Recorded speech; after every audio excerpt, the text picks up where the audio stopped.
Have you ever had a moment where you suddenly feel strange in your own life? You're talking to someone, laughing, responding normally, but inside something feels off. Almost like you're watching yourself perform, like you're playing a role, instead of simply being a person.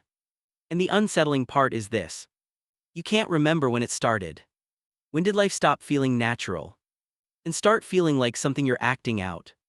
This feeling has a name, not a diagnosis, but a psychological pattern, one that quietly shapes millions of lives. Problem deep dive. Imagine your mind like a stage. Every interaction becomes a scene. Every conversation becomes a performance. You think before you speak. You adjust your reactions. You measure your tone.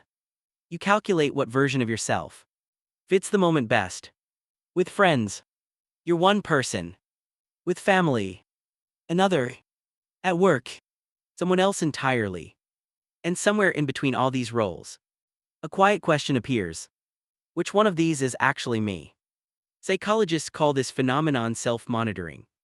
It describes how much we observe and adjust our behavior to match social expectations. High self-monitors are skilled social chameleons. They adapt easily. They read the room. They fit in. But there's a hidden cost. When your mind constantly watches itself from the outside, you begin to experience life like an actor instead of a participant. Instead of feeling emotions naturally, you start evaluating them. Instead of speaking freely, you start scripting responses. And gradually, the boundary between who you are and who you perform begins to blur. Reframe. But here is the part most people misunderstand. This doesn't mean you're fake. It doesn't mean your personality is empty. And it definitely doesn't mean something is wrong with you. In fact, your brain learned this behavior for a very intelligent reason. Human beings evolved in small tribes.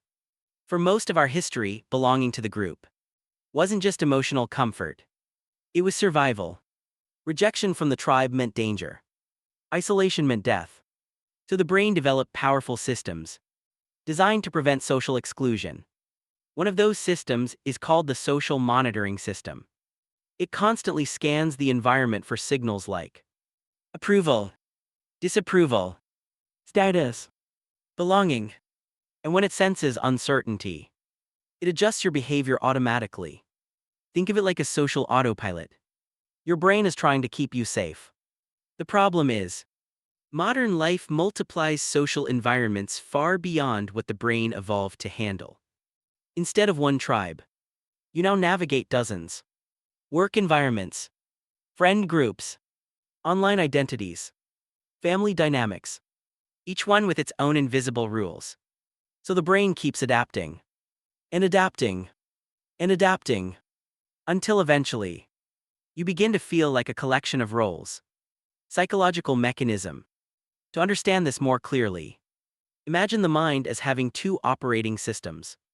The first system is called the experiencing self. This is the part of you that simply lives. It feels the wind, laughs spontaneously, speaks without rehearsal. This system operates in the present moment. But there's another system running in the background: the observing self. This system watches everything you do. It analyzes your behavior, evaluates your words, predicts how others might react. In neuroscience, this reflective process involves regions like the medial prefrontal cortex, a part of the brain deeply involved in self-awareness and social evaluation. When the observing system becomes too active, life starts to feel like a mirror maze. You're not just living experiences. You're watching yourself have them. It's similar to the way a security camera records movement. Instead of walking freely through the room, you become aware of being recorded. And awareness changes behavior. The brain calls this self-consciousness. But there's an even deeper layer. When the observing self dominates for too long, the brain starts creating something psychologists call self-alienation, which simply means feeling distant from your own identity, like you are both the actor and the audience. Practical framework. So how do you reconnect with yourself? Not by forcing authenticity, not by rejecting social roles entirely, but by rebalancing the two systems of the mind. Here are 4 principles grounded in psychology. Reduce internal surveillance. The observing mind behaves like a spotlight.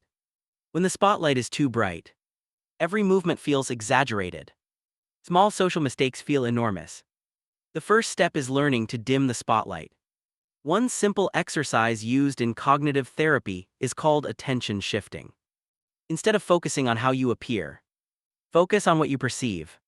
The color of the room, the tone of someone's voice, the sensation of breathing. This moves brain activity away from constant self-evaluation and back into sensory awareness. Allow imperfect expression. Your brain predicts social outcomes like a weather forecast.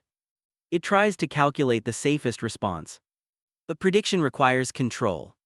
And control requires performance. When you deliberately allow slightly imperfect expression, you weaken that predictive loop. Maybe you say something awkward. Maybe a pause appears in conversation.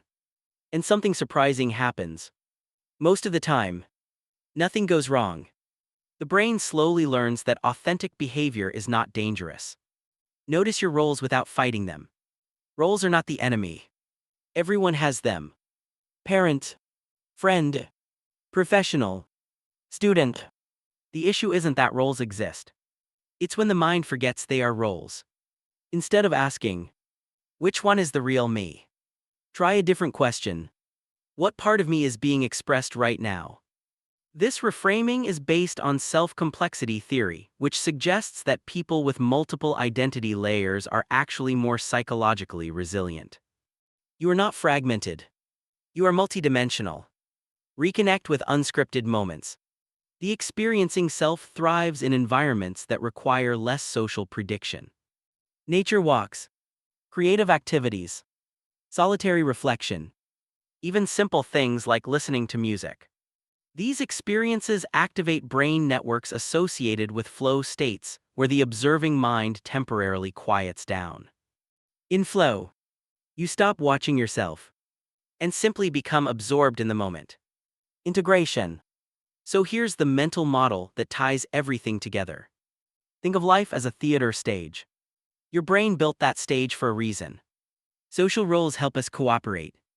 They allow society to function. But problems begin when you forget something important. You are not the character. You are the person behind the character. Actors don't panic when they play different roles, because they know the role is temporary. The same is true for identity. You can be serious at work, playful with friends, quiet in solitude. Each role is simply a lens through which part of you appears. None of them define the entire person. Quiet, empowering, close. That strange feeling, like you're acting in your own life, is not a sign of emptiness. It's a sign that your mind has become too aware of itself, too focused on observation, too cautious about belonging. But awareness can also be the beginning of freedom. Because once you notice the performance, you no longer have to stay trapped inside it.